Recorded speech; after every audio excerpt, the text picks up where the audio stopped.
Hi guys, നമസ്കാരം. എൻ്റെ പുതിയ വീഡിയോയിലോട്ട് നിങ്ങൾക്ക് എല്ലാവർക്കും സ്വാഗതം.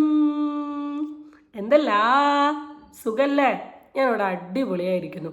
ചെറിയ പനിയൊക്കെ ഉണ്ടായിരുന്നു, അത് ഏകദേശം മാറി വീണ്ടും ട്രാക്കിലോട്ട് ഇറങ്ങി. അപ്പം ആദ്യം തന്നെ എനിക്ക് നിങ്ങളോട് പറയാനുള്ളത്, നല്ല മഴയാണ്, കുറേ സ്ഥലങ്ങളിൽ ഫ്ലഡ് ഉണ്ട്. അതുകൊണ്ട് തന്നെ എല്ലാവരും സേഫായി ഹെൽത്തി ആയിട്ടിരിക്കാൻ ശ്രമിക്കുക. അത്യാവശ്യം വേണ്ട എല്ലാ കോൺടാക്ട് നമ്പറും കയ്യിൽ എപ്പോഴും ഹോൾഡ് ചെയ്യുക. ഇൻ കേസ് എന്തെങ്കിലും എമർജൻസി ഉണ്ടെങ്കിൽ വിളിക്കാൻ വേണ്ടിയിട്ട്. മക്കൾക്കൊക്കെ സ്കൂളില്ല എന്നുള്ള കാര്യം അറിയാം. മക്കളെ ഒന്നും ഫുൾ ടൈം വെറുതെ ഇരുത്തി ഫോൺ കൊടുക്കരുത്. എന്തെങ്കിലുമൊക്കെ കാര്യങ്ങൾ അവരും ആക്റ്റീവാക്കി നിർത്തണം. ഇല്ലെങ്കിൽ പഠിക്കാനും സ്കൂളിൽ പോകാനും കുട്ടികൾക്കൊരു മടി വരും. പിന്നെ ക്ലാസ് സ്റ്റാർട്ട് ചെയ്യുമ്പോൾ ഭയങ്കര ബുദ്ധിമുട്ടാണ്. അതൊക്കെ ഒന്ന് ശ്രദ്ധിക്കാം. അപ്പോൾ പൊതുവെ എൻ്റെ വീഡിയോയിലുള്ള ഒരു കംപ്ലയിൻ്റ് ആണ്, ചേച്ചീൻ്റെ വീഡിയോ ഭയങ്കര ലെങ്തിയാണ്, എന്തൊരു വലുതാണ് ചേച്ചി, ഇത്ര വലുപ്പാക്കി പറയില്ലേ എന്നൊക്കെ പറയുന്ന നിങ്ങളുടെ ഈ പരാതി ഞാനങ്ങ് പരിഗണിച്ചുകൊണ്ട് ഇന്നത്തെ വീഡിയോ ഏറ്റവും ഷോർട്ടും സിമ്പിളും ആക്കാനാണ് ഞാൻ കരുതുന്നത്. ഓക്കെ, അപ്പോൾ ഇന്നത്തെ വീഡിയോയിൽ നമ്മൾ മെയിനായിട്ട് ഡിസ്കസ് ചെയ്യാൻ പോകുന്നത് എന്താണെന്ന് വെച്ചിട്ടുണ്ടെങ്കിൽ, നമ്മൾ കഴിഞ്ഞ കുറച്ച് ദിവസങ്ങളായി സോഷ്യൽ മീഡിയയിൽ ഡിസ്കസ് ചെയ്തിരുന്ന ഒരു കോൺട്രവേഴ്സി ഉണ്ടായിരുന്നു. അതിനുമുമ്പ് ഒരു കാര്യം പറയാൻ മറന്നു. എൻ്റെ ചാനൽ ഇഷ്ടപ്പെട്ട സബ്സ്ക്രൈബ് ചെയ്യാനും വീഡിയോ ഇഷ്ടപ്പെട്ട ലൈക്ക് ചെയ്യാനും നിങ്ങളാരും മറക്കണ്ട. ഓക്കെ, കാരണം അതങ്ങ് പറഞ്ഞാലല്ലേ അങ്ങ് കംപ്ലീറ്റ് ആവും. എന്നാൽ മാത്രമല്ലേ ഞാൻ ഇനി ഇടുന്ന വീഡിയോസ് കാര്യങ്ങളൊക്കെ അതിൻ്റെ നോട്ടിഫിക്കേഷൻ നിങ്ങൾക്ക് കിട്ടുകയും നിങ്ങളത് കാണുകയും അതുവഴി എൻ്റെ ഒരു അമിയ അൺഫിൽറ്റേർഡ് എന്ന് പറയുന്ന ഒരു ചാനലിനെ വളർത്തി വലുതാക്കാൻ എന്നെ കൊണ്ട് പറ്റും. ഓക്കെ, അപ്പോൾ കമ്മിങ് ടു ദ ടോപ്പിക്. കഴിഞ്ഞ കുറച്ച് ദിവസങ്ങളായി സോഷ്യൽ മീഡിയയിൽ വലിയൊരു ഡിസ്കഷൻ കൊണ്ടുവന്നിട്ടുള്ള ഒരു ടോപ്പിക്കായിരുന്നു മൈ വേ ബൈ കല്യാണി. ആൾ വളരെ അൺഎക്സ്പെക്റ്റഡ് ആയിട്ടൊരു വ്ളോഗ് ഇടുന്നു. ആ വ്ളോഗിൽ ആളുടെ ട്രീറ്റ്മെൻറ്റ് എടുത്ത ഒരു സെൻറ്ററിൽ നിന്ന് ആൾ അനുഭവിച്ച കുറച്ച് കാര്യങ്ങൾ ആൾ പറയുന്നു.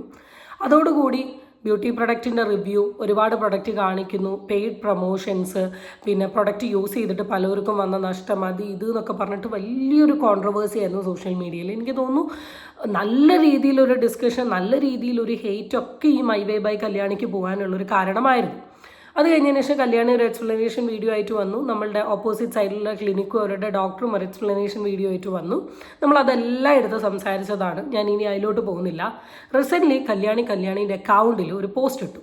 ആ പോസ്റ്റിൽ കല്യാണി മെയിനായിട്ട് മെൻഷൻ ചെയ്തിട്ടുള്ള രണ്ട് കാര്യങ്ങൾ നിങ്ങൾക്ക് അറിയാത്തവർക്ക് വേണ്ടി സിമ്പിളായിട്ട് ഞാൻ പറഞ്ഞുതരാം. ഒന്ന്, ഡോക്ടറിന് വേണ്ട പ്രോപ്പർ ക്വാളിഫിക്കേഷൻ ഇല്ല, കൺസേൺ നമ്പർ 1. രണ്ടാമത്തത്, ഡോക്ടർ പഠിച്ചു എന്ന് പറയുന്ന ഒരു കോഴ്സ് കറൻ്റ്ലി അങ്ങനെ ഒരു കോഴ്സ് ഇല്ല, കൺസേൺ നമ്പർ 2. തേർഡ് കൺസേൺ, ഒരു 2-3 ഇതിൽ എനിക്ക് തോന്നുന്നു ക്ലിനിക്കലോ അങ്ങനെ എന്തോ എസ്റ്റാബ്ലിഷ്മെൻറ്റ് അങ്ങനെ എന്തോ 2 ഇതിൻ്റെ കീഴിൽ ഡോക്ടറുടെ സ്ഥാപനം രജിസ്റ്റർ ചെയ്തിട്ടില്ല. അപ്പോൾ ക്വാളിഫിക്കേഷൻ ഇല്ലാത്ത, രജിസ്റ്റർ ചെയ്യാത്ത ഒരു സ്ഥാപനമാണ് അത് എന്ന രീതിയിലുള്ള ഒരു സാധനമായിരുന്നു ഇട്ടത്. അപ്പോൾ നമ്മളത് എടുത്തു വെച്ചു. നമ്മുടെ അഭിപ്രായം കാര്യങ്ങളൊക്കെ നമ്മൾ വളരെ ക്ലിയർ ആയിട്ട് ഓപ്പണപ്പ് ആയിട്ട് അതിലങ്ങ് സംസാരിച്ചു. ഇത് സംസാരിച്ചു കഴിഞ്ഞതിന് ശേഷം എല്ലാവരും ഒരുപോലെ വെയിറ്റ് ചെയ്തിരുന്നത് എന്താണ് നിലൂഫർ ഷെരീഫ് എന്ന് പറയുന്ന ഡോക്ടറിന് ഈ വിഷയത്തെക്കുറിച്ച് സംസാരിക്കാനുള്ളത് എന്നാണ്. അങ്ങനെ ഫൈനലി ഇന്നലെ നിലൂഫർ ഷെരീഫ് എന്ന് പറയുന്ന ഡോക്ടർ അവരുടെ ഇൻസ്റ്റഗ്രാം പ്രൊഫൈലിൽ ഒരു പോസ്റ്റ് ഇട്ടുകൊണ്ട് കുറച്ച് കാര്യങ്ങൾ പറഞ്ഞു. അതാണ് നമ്മളിന്ന് മെയിനായിട്ട് എന്ത് ചെയ്യാൻ നോക്കാൻ പോകുന്നത്. അത് നോക്കിക്കഴിഞ്ഞാൽ ഇന്നത്തെ വീഡിയോ ഇവിടെ അവസാനിക്കും. സോ നമുക്ക് നേരെ പോസ്റ്റിലോട്ട് പോകാം. നിലൂഫർ ഷെരീഫ് ഒഫീഷ്യൽ സ്റ്റേറ്റ്മെൻറ്റ് എന്നാണ് ഹെഡിങ്. ഇംഗ്ലീഷിലും മലയാളത്തിലുണ്ട്. ഞാൻ മലയാളത്തിലുള്ളതാണ് വായിക്കുന്നത് കേട്ടോ. എന്നെയും എൻ്റെ ബ്രാൻഡിനെയും ലക്ഷ്യമിട്ട് ഒരു വ്യക്തി തെറ്റായ ധാരണ ഉളവാക്കുന്നതും ദുരുദ്ദേശപരമായ കാര്യങ്ങൾ സമൂഹ മാധ്യമങ്ങൾ വഴി പ്രചരിപ്പിക്കുന്നതുമായി എൻ്റെ ശ്രദ്ധയിൽപ്പെട്ടിട്ടുണ്ട്. ആരാന്ന് മനസ്സിലായല്ലോ, മൈ വേ ബൈ കല്യാണി. അവർ 2 പേരെ പറ്റിയും കണ്ടിട്ടുണ്ട്. സ്ഥാപനത്തിന് വേണ്ട രീതിയിലുള്ള രജിസ്റ്ററും കാര്യങ്ങളും ഇല്ലാന്നും ഇവർ ക്വാളിഫൈഡ് ആയിട്ടുള്ള വ്യക്തിയല്ലാന്നും. ഈ വിഷയം നിലവിൽ കോടതിയുടെ പരിഗണനയിലും സബ് ജുഡീഷ്യൽ അന്വേഷണം പുരോഗമിച്ചു കൊണ്ടിരിക്കുകയാണ്. അപ്പോൾ കറൻ്റ്ലി ഇത് കേസിലാണ് നിൽക്കുന്നത് എന്നുള്ളതാണ്. പക്ഷേ അത് തന്നെ ആളും പറഞ്ഞിരുന്നു, കല്യാണിയും പറഞ്ഞിരുന്നു, കേസിൽ നിൽക്കുന്ന ഒരു ടോപ്പിക്കാണ്, ഞാനത് എടുത്ത് സോഷ്യൽ മീഡിയയിൽ സംസാരിക്കാൻ ആഗ്രഹിക്കുന്നില്ല എന്ന് പറഞ്ഞിട്ടാണ് ഇത് പറഞ്ഞത്. അത് തന്നെയാണ് ഇവരും പറയുന്നത്. കറൻ്റ്ലി കേസിൽ നിൽക്കുന്ന ഇൻവെസ്റ്റിഗേഷൻ നടന്നുകൊണ്ടിരിക്കുന്ന ഒരു കേസാണ്. ആവശ്യമായ നിയമ നടപടികൾ ഇതിനകം ആരംഭിച്ചിട്ടുള്ളതിനാലും നീതിന്യായ വ്യവസ്ഥയിലും നിയമപരമായ നടപടിക്രമങ്ങളിലും എനിക്ക് പൂർണ്ണ വിശ്വാസമുള്ളതിനാലും ഇതിൻ്റെ വിശദാംശങ്ങളെക്കുറിച്ച് ഞാനിപ്പോൾ പ്രതികരിക്കുന്നില്ല. ഇപ്പം നിലൂഫർ ഷെരീഫ് പറഞ്ഞത് കറൻ്റ്ലി കേസിൽ പോയിക്കൊണ്ട് നിൽക്കുന്ന ഒരു വിഷയം ആയതുകൊണ്ട് തന്നെ ഞാനിപ്പം ഈ കേസ് എന്താണ്, ഈ വിഷയം എന്താണ് നടന്നത്, ഇതുമായി ബന്ധപ്പെട്ടിട്ടുള്ള കാര്യങ്ങൾ പറയുന്നില്ല എന്നുള്ളതാണ് പറഞ്ഞത്. പക്ഷെ അങ്ങനെയാണ് പറയുന്നതെങ്കിലും താഴെ കുറേ വസ്തുതകൾ പറയുന്നുണ്ട്. എങ്കിലും ചില വസ്തുതകൾ രേഖപ്പെടുത്തണമെന്ന് ഞാൻ കരുതുന്നു. ഓക്കെ, കോസ്മെറ്റോളജി മേഖലയിലെ എൻ്റെ യാത്ര 2013 ആരംഭിച്ചത്. ഞാൻ സീരിയസ്ലി പറയട്ടെ, ഞാൻ നിലൂഫർ ഷെരീഫിന് ഒരുപാട് ഇൻ്റർവ്യൂസ് ഒന്നും കണ്ടിട്ടുണ്ടായിരുന്നില്ല. ഈ ഒരു കോൺട്രവേഴ്സി വന്ന സമയത്ത്, ഈ റീസെൻ്റ്ലി നിലൂഫർ ക്വാളിഫൈഡ് അല്ല എന്ന് പറഞ്ഞൊരു കോൺട്രവേഴ്സി വന്ന സമയത്ത് ഞാൻ ആളുടെ ഒരു ഇൻ്റർവ്യൂ കണ്ടു. ആ ഇൻ്റർവ്യൂ കണ്ട സമയത്ത് ഞാൻ ഞെട്ടിപ്പോയി. ഞാൻ ഏറ്റവും കൂടുതൽ വീഡിയോസ് കാണുന്നത് സ്കിൻ കെയർ റിലേറ്റ് ചെയ്തിട്ടാണ്. ഞാൻ ഒരിക്കലും ചിന്തിക്കാത്ത തരത്തിലുള്ള രീതിയിലാണ് സ്കിൻ കൺസേണിനെ കുറിച്ച് ആൾ സംസാരിക്കുന്നത്. ആളുടെ ക്ലിനിക്കിൽ 3 സെറ്റ് ഓഫ് പ്രൊഡക്റ്റാണ്. ഒന്ന് അപ്ലൈ ചെയ്യാനുള്ളത്, ഒന്ന് ഇൻറ്റേർണലി കൊടുക്കാനുള്ളത്, ഒന്ന് ലെയറിനെ ക്ലിയർ ചെയ്യാൻ. അതിനൊക്കെ എക്സ്പ്ലെയിൻ ചെയ്ത സമയത്താണ് മനസ്സിലാവും നമ്മുടെ സ്കിന്നിന് ഇങ്ങനെ 3-4 ലെയേഴ്സ് ഉണ്ട്. ചിലപ്പം ഏറ്റവും ഡൗണത്തെ ലെയറിനായിരിക്കും പ്രശ്നം വരിക, അപ്പോൾ മുകളിലെ ബാധിക്കുന്നതായിരിക്കും. അപ്പോൾ ഡൗണത്തെ ലെയറിന് ട്രീറ്റ്മെൻറ്റ് എടുക്കുക. നമ്മളെല്ലാവരും കരുതുന്നത് ഇവിടെ പാട് വന്ന് ഇവിടെ ട്രീറ്റ്മെൻറ്റ് എടുത്താൽ മാറി. പക്ഷെ അതല്ല, ഉള്ളിലും ഹെറിഡിറ്ററി പരമായിട്ടുണ്ടാവുന്ന കാര്യങ്ങളിൽ വരെ ജീന്, അങ്ങനത്തെ കുറേ കാര്യങ്ങളെ കുറിച്ച് ആൾ പറയുന്നതിൽ കൂടെ മനസ്സിലായിട്ടുണ്ട് ഈ സ്കിൻ കെയറിനെ കുറിച്ച് നല്ല നോളജ് ഉണ്ട്. 2013 സ്റ്റാർട്ട് ചെയ്തു എന്ന് പറഞ്ഞിട്ടുണ്ടെങ്കിൽ it's more than 10 year of experience ഈ ഫീൽഡിൽ ആൾക്കുണ്ട്. ഒരു പഠിക്കാത്ത, ഒരു വിവരമില്ലാത്ത, ഡെർമറ്റോളജിയിൽ ഒന്നും എടുക്കാത്ത ഒരു വ്യക്തി ഇങ്ങനൊരു ഇത്രയും ക്വാളിഫിക്കേഷൻ, ഇത്രയും അറിവുള്ള ഒരാൾക്ക് ക്വാളിഫിക്കേഷൻ ഇല്ല, സ്ഥാപനം ചെയ്തില്ല എന്ന് പറയുന്നതിനോട് എനിക്ക് അറിയില്ല.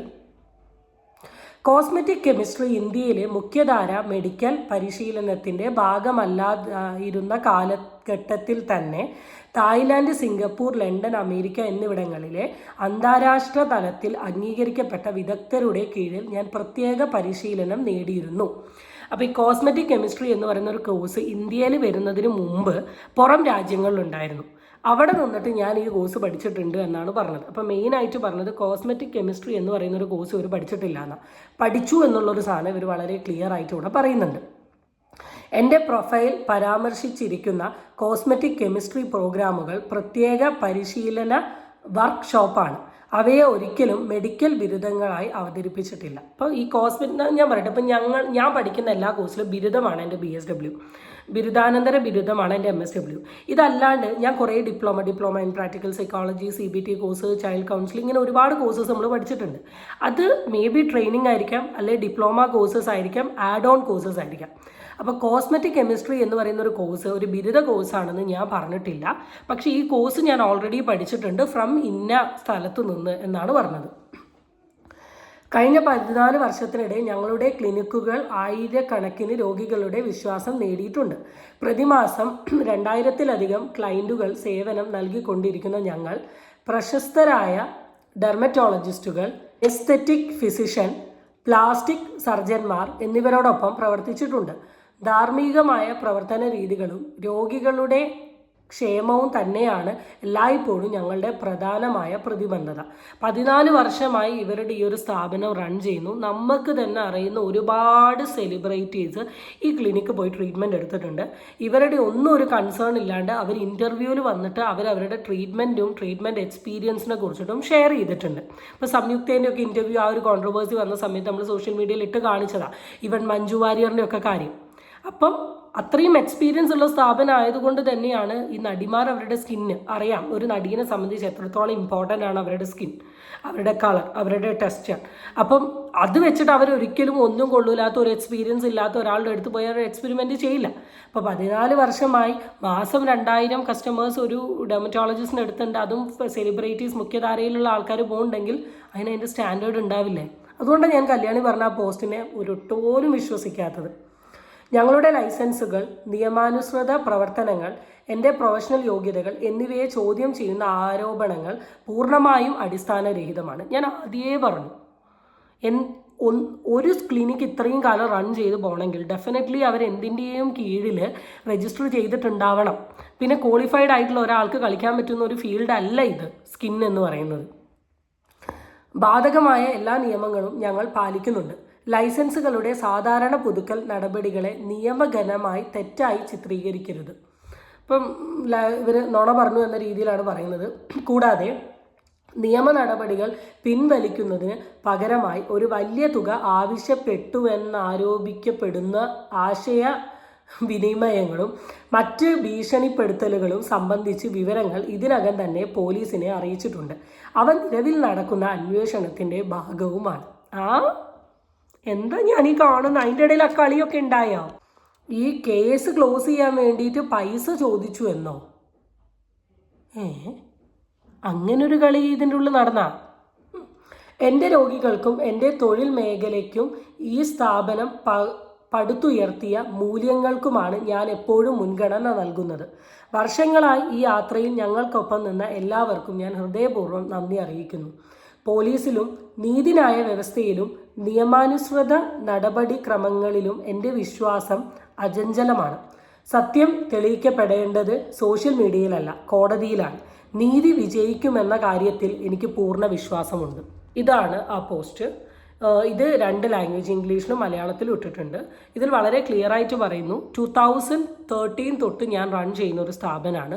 അതിൻ്റെ എല്ലാ വർക്കും കാര്യങ്ങളും വളരെ പെർഫെക്റ്റ് ആയിട്ട് ഞാൻ ചെയ്തിട്ടുണ്ട്. ഞാൻ ക്വാളിഫൈഡ് കോഴ്സ് എല്ലാ കാര്യങ്ങളും പറഞ്ഞിട്ടുണ്ട്. At the end of the day ഇവിടെ ഇപ്പം ഈ ഡോക്ടർ എന്ന് പറയുന്ന വ്യക്തി പറയുന്നത് സോഷ്യൽ മീഡിയയിൽ വന്നല്ല എനിക്കിത് തെളിയിക്കേണ്ടത്, കോടതിയാണ്. കോടതി മുഖാന്തരം ഇത് തെളിയിച്ച് കഴിഞ്ഞതിന് ശേഷം മേ ബി അവർ സോഷ്യൽ മീഡിയയിൽ വന്നിട്ട് അവർക്ക് പറയേണ്ട കാര്യങ്ങൾ പറയുമായിരിക്കും. പക്ഷേ എനിക്ക് ഇവിടെ മനസ്സിലാവാത്ത, എനിക്ക് വിശ്വാസം വരാത്ത ഈ പോസ്റ്റ് എത്ര പേര് എൻ്റെ സബ്സ്ക്രൈബേഴ്സ് കണ്ടു, അല്ലെങ്കിൽ എത്ര പേര് ഇൻസ്റ്റയിൽ കണ്ടു അറിയില്ല. നിങ്ങളെല്ലാം കാണാൻ വേണ്ടിയിട്ടാണ് ഞാൻ ഈ ഒരു സാധനം എടുത്തു വെച്ച് സംസാരിക്കുന്നത്. എനിക്കിതിൽ കൂടെ ഹൈലൈറ്റ് ചെയ്യേണ്ട ഒരു മെയിൻ കാര്യം, ഞാൻ പറയുന്നു, ക്വാളിഫൈഡ് അല്ലാത്ത ഒരു വ്യക്തിയും ഈ ഫീൽഡിൽ ഇത്രയും കാലം നിൽക്കാൻ പറ്റില്ല. രണ്ടാമത്തെ ഒരു കാര്യം, ഒരിക്കലും ലൈസൻസ് ഇല്ലാത്ത ഒരു സ്ഥാപനത്തിന് ഇത്രയും വർഷങ്ങളോളം ഒരു സൊസൈറ്റിയിൽ റൺ ചെയ്തു പോകുന്നത് എളുപ്പമല്ല. ഇവരുടെ സ്ഥാപനത്തിന് ഒരു ക്വാളിറ്റിയും ഒരു ക്രെഡിബിലിറ്റിയും ഉള്ളത് കൊണ്ട് മാത്രമാണ് ഒരുപാട് സെലിബ്രിറ്റി ഫെയിമിലും വ്യക്തികളും അവിടുന്ന് ട്രീറ്റ്മെൻറ്റ് എടുക്കുന്നത്. ഈവൻ ഈ കല്യാണി തന്നെ ഈ സ്ഥാപനം സെർച്ച് ചെയ്ത് അവിടെ എത്തിയിട്ടുണ്ടെങ്കിൽ അത് അതിൻ്റെ ക്രെഡിബിലിറ്റിയും കാര്യങ്ങളും കണ്ടുകൊണ്ടാണ്. പിന്നെ എന്തോ ഒരു ക്ലാഷ് സംഭവിച്ചതിൻ്റെ ഭാഗമായിട്ടാണ് ഇത്രയും ഇഷ്യൂസ് വന്നിട്ടുള്ളത്. അപ്പോൾ ഇവിടെ മൈ വേ ബൈ കല്യാണിനോട് എനിക്ക് പറയാനുള്ളത്, എന്തെങ്കിലും ഒരു വിഷയത്തെക്കുറിച്ച് സംസാരിക്കുന്ന സമയത്ത് നന്നായിട്ട് അറിഞ്ഞ് നോക്കി കണ്ട് മനസ്സിലാക്കിയതിന് ശേഷം മാത്രം സംസാരിക്കാൻ ശ്രമിക്കുക. കാരണം ഒരാൾ പഠിച്ചിട്ടില്ല, ആ സ്ഥാപനത്തിൽ ലൈസൻസ് ഇല്ല എന്ന് പറയുന്നത് ഒരിക്കലും ഒരു കുട്ടി കാര്യമല്ല. ഇതാണ് ഡോക്ടറിൻ്റെ സൈഡിൽ നിന്നുള്ള റെസ്പോൺസ്. ഇനി എന്താവുന്നൊന്നും അറിയില്ല, കോടതിയിൽ കേസ് പോട്ടെ, അതിനുശേഷം തീരുമാനമാവട്ടെ. അപ്പോൾ നമുക്ക് ബാക്കി കാര്യങ്ങൾ പറയാം. Okay, bye guys.